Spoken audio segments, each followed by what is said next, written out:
Alberto Teso, componente di giunta di Confcommercio della città metropolitana e componente di giunta anche della Camera di Commercio Venezia e Rovigo. Parliamo di distribuzione all'ingrosso. Quali sono i numeri nel territorio della città metropolitana e quali sono i danni subiti a causa dell'emergenza sanitaria e le conseguenti restrizioni?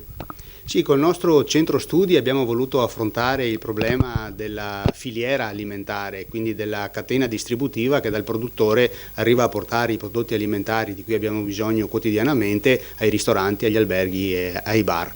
Questo perché ci è stato segnalato, l'abbiamo anche toccato direttamente, il fatto che il decreto ristori, i vari aiuti statali non hanno riguardato i distributori, i grossisti.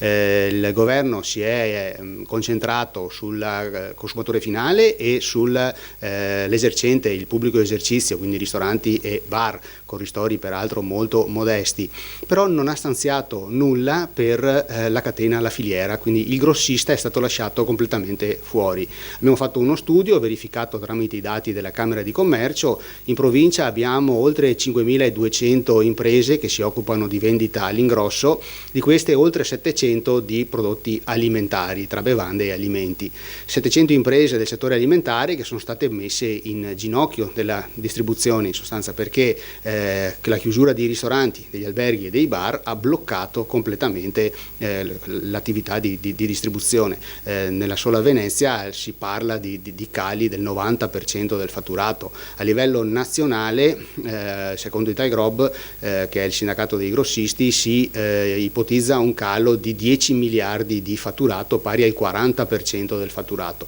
una cosa molto, molto grave, molto allarmante e soprattutto, ripeto, senza aiuti da parte dello Stato. La cosa ci ha preoccupato molto e intendiamo sottolinearla fortemente.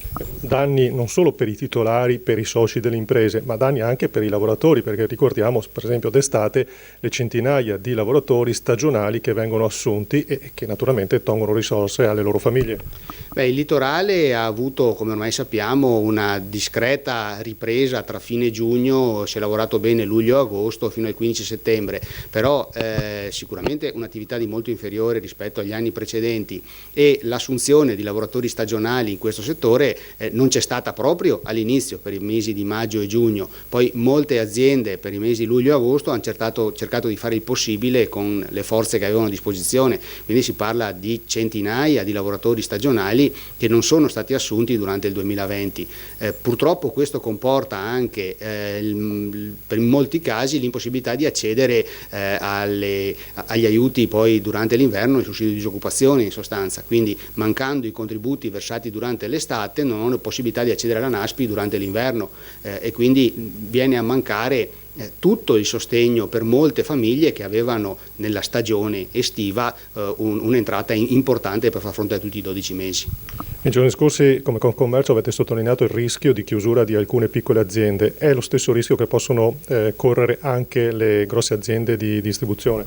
Sì, purtroppo il rischio c'è, tra l'altro il settore è in mano in buona parte a imprese medio-grandi, però le PMI del settore in Italia sono 3.800, molte anche a conduzione familiare. In questi casi il rischio è che una crisi di questo genere protratta per tempo e senza nessun tipo di aiuto possa mettere in ginocchio le imprese stesse e causare chiusure e perdite definitive di un patrimonio, di una filiera distributiva che è importantissima. Pensiamo al nostro litorale, noi vediamo le brioche calde al mattino al bar o il pesce fresco alla sera al ristorante, non pensiamo quante centinaia di camion, quanti trasportatori, quanti magazzinieri ci siano alle spalle di tutto questo per consentire che ogni giorno tutti quei prodotti arrivino sulle nostre tavole in sostanza. Quindi colpire un settore della logistica così importante potrebbe significare anche rendere difficile poi la distribuzione durante l'estate prossima avventura, che tutti ci auguriamo sia finalmente degna di questo nome.